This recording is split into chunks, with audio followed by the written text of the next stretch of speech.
TSB report on the trail, CP rail crash. What is your reaction to it? And how will you be able to enforce the recommendations that CP change how it operates? First of all, it's a reminder to the tragedy, and my heart continues to go out to those who are affected, to the families of those who lost their lives. Look, the report came out today, and I want to thank TSB for their work. We're going to learn a lot from their report, for their full investigation. They have recommendations. We're going to look into them and build on what we've done. Transport Canada has implemented immediate interim measures right after the tragedy. And now, based on the additional information that we got from TSB, we'll look into it and build on what we've done. Automatic braking systems. Could you move towards the automatic parking brake systems for freight trains? Look, the report came out today at noon. So we're going to look into it, and we're going to ensure that we have the highest safety standard in Canada. So just give us some time to look into the details of the report, but we are going to aim to get the highest safety standard in the world. Thank you. Today, we're reacting to a report from the Transportation Safety Board on the tragic 2019 rail accident that killed 3 men near Field in British Columbia. This is something that could have been prevented. This is a scathing report from the TSB.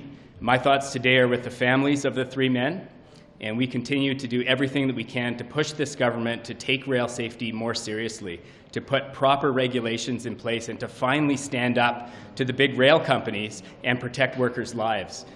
So the Parliamentary Standing Committee on Transportation has just completed hearings on rail safety. We heard from the union representing a lot of rail workers. We heard from other policy experts. And the messages that we heard were very concerning.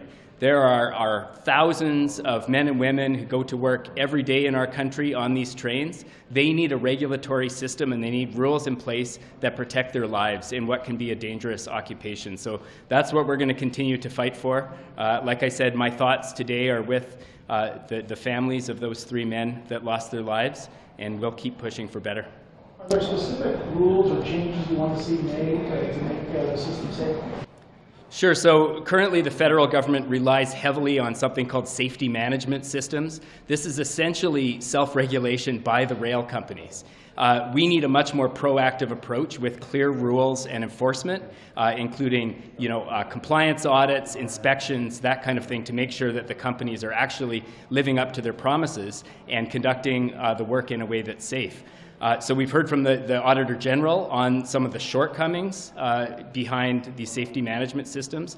Obviously, we need a better approach. When they were first brought in, they were meant as an additional layer of protection. Now they've become the primary tool for ensuring safety in the rail sector. And as we've seen with multiple accidents over the years, including fatal ones, they're not living up to the task. So we need this minister to do his job to protect rail workers and to ensure that the rail companies are held to a standard that would be expected by most Canadians. What do you think the holdup is? Is it a question of money? Is it a lack of will? What's stopping the government from taking these actions? Sure. These are some of the most powerful corporations in our country. They hold an incredible amount of sway with this government. It's going to take a lot for this government to stand up to the rail companies, but it's incredibly important. In my community of Smithers, BC, there are hundreds of men and women that every single day get on these trains and transport loads up and down the railroad in all kinds of weather conditions with all kinds of hazards. We need to make sure that the rules are there to protect their lives, and their families expect nothing less. All right. Thanks, everybody. Donc, vous avez entendu M. Trudeau tantôt dire qu'il réclame l'expulsion, en fin de compte, de la Russie du G20. Quelle est la position du Bloc? Bon, on a déjà eu l'occasion de s'exprimer sur la question. Puis d'ailleurs, on vient de rendre hommage aux députés ukrainiennes qui sont présentement ici à Ottawa pour nous faire part de leurs attentes en termes d'armes, en termes d'aide militaire, en termes d'aide financière, d'aide humanitaire. Mais une des choses qu'elles nous ont demandé, c'est effectivement de continuer, de poursuivre l'isolement de la Russie sur la scène internationale, ce qui implique, selon elle, l'exclusion du G20, entre autres. Et pour notre part, on a déjà eu l'occasion de se prononcer sur cette question il y a de cela quelques jours. Nous pensons que la Russie n'a plus sa place au sein du G20. Maintenant, techniquement parlant, c'est une chose de le dire, c'en est une autre de le réaliser, considérant le fait que des pays comme la Chine risquent de s'opposer à l'exclusion de la Russie. Cela dit, on a déjà vu ce genre de situation, par exemple au niveau du Conseil de l'Arctique, où la Russie préside cette année.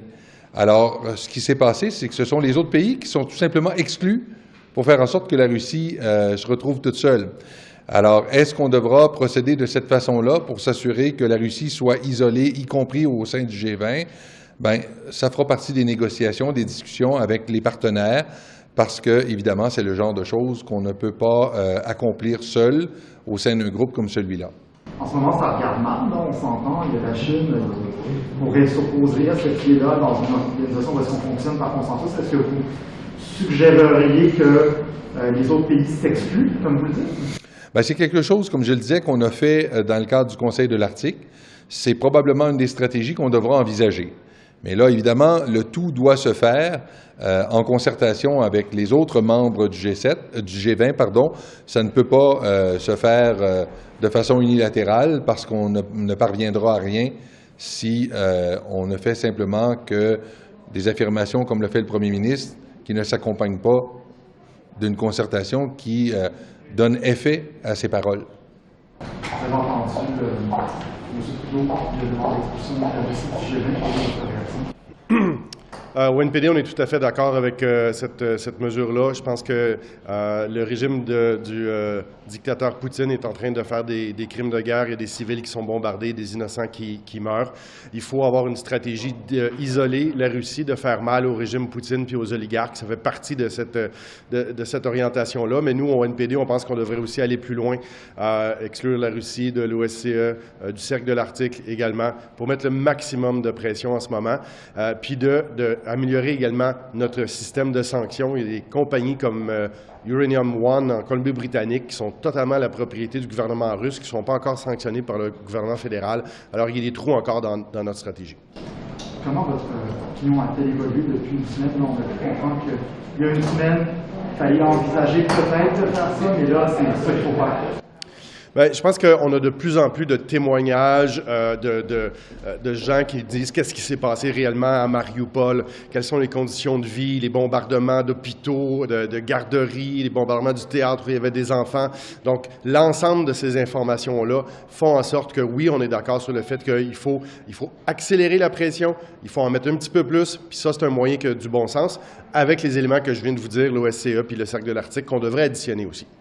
Quoi vous attendez dans le budget de la semaine prochaine? Est-ce que c'est uniquement ce qui est dans l'entente, du moins ce qui a été communiqué de l'entente? Bien, on s'attend à avoir de l'aide aux gens, de l'aide vraiment concrète, tangible. Le coût de la vie augmente beaucoup. Les gens ont de la misère à payer leurs factures, de payer leur loyer. Alors, il va falloir que ce soit très, très clair qu'on est capable de rapidement verser de l'aide aux gens. Par exemple, on a négocié, le NPD, une augmentation de l'allocation d'aide au logement de 500 $. On veut voir ça dans le budget, évidemment. Que ce soit là ou pas, de toute façon, vous allez voter pour. Bien, vous savez, l'entente qu'on a avec les libéraux, c'est qu'il faut voir de manière pratique, concrète, que ce qu'on a négocié, ça se traduit dans les mesures budgétaires. Alors, on va voter pour, si ça va dans le sens de l'entente. Et on imagine qu'il y aura des éléments sur soins dentaires. Soins dentaires, c'est majeur pour nous. Hein. Ça serait tellement un progrès social formidable. Et il y a des marqueurs très clairs dans l'entente qu'on a avec le gouvernement libéral sur les choses qui sont à livrer cette année, l'année prochaine. Donc, cette année, c'est que les enfants de moins de 12 ans vont pouvoir aller voir le dentiste puis se faire rembourser les soins dentaires. Il faut que ça apparaisse dans le budget. Ça, c'est absolument incontournable. Puis l'année prochaine, on va vouloir voir les adolescents, les personnes aînées et également les personnes en situation de handicap. Je vous souhaite une excellente journée. Merci tout le monde.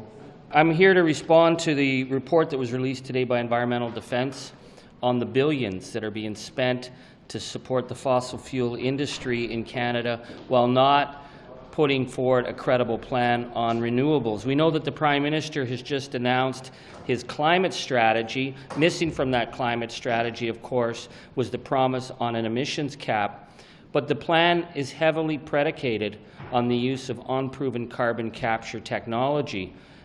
Just a few months ago, over 400 climate scientists begged this government not to fall for the fantasy of carbon capture.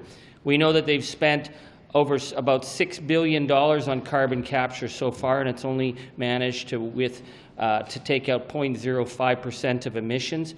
And what carbon capture is being used for is actually to increase production.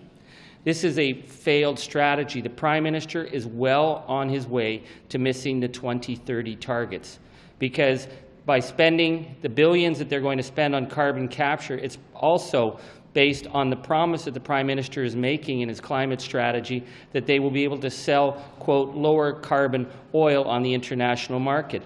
Canada's oil sector, the oil sands, have some of the highest GHG emissions in the world, and it is a fantasy to say that we can spend billions on carbon capture to lower that so that we can then sell it and increase production. The planet is burning. The Canadian Association of Petroleum Producers have asked this government for $75 billion in carbon capture. Even if they get it, it will not be on stream for 6 to 8 years, which means we'll miss the 2030 targets. We're calling on the Prime Minister today to not fall for this strategy of false carbon capture for the oil sector, but to take the money that they're going to put into this and divert it into a clean energy economy where we know we have proven capacity to meet our targets through creating jobs in the clean energy sector. They're spending 14 times more on supporting the oil sector as it is than they are in renewables, and that is a failed strategy for workers, for families, and for the environment. Do you think that carbon capture should be abandoned altogether? Carbon capture can be used in certain areas. Certainly with the cement industry, it may play an important role.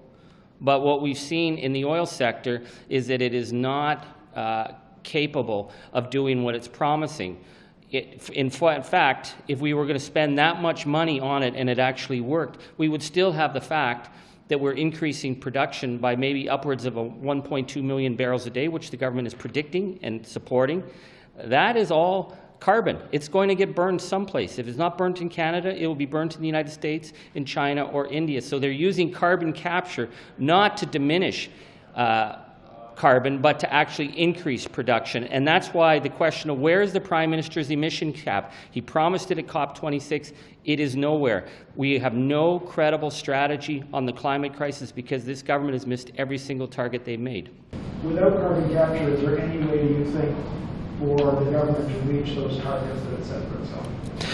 The government can certainly meet the targets, but to do that will mean a massive investment, particularly in Western Canada, where we have the capacity, we have the industrial power to create a clean energy economy, from geothermal through hydrogen. They're not making those investments. They're focused on the issues of the oil sector. And this is because there's been over 6,800 meetings with the oil sector in this government. They are listening to the tune of Big Oil, and Big Oil saying, let us try this unproven technology, and hopefully 8 years down the road, it will magically work. It hasn't worked up till now. It is not working. To put $75 billion in tax credits and public incentives into this guarantees that we will miss our 2030 targets and leave Canada in a situation of continuing to be an outlier on the world stage when it comes to the environmental crisis.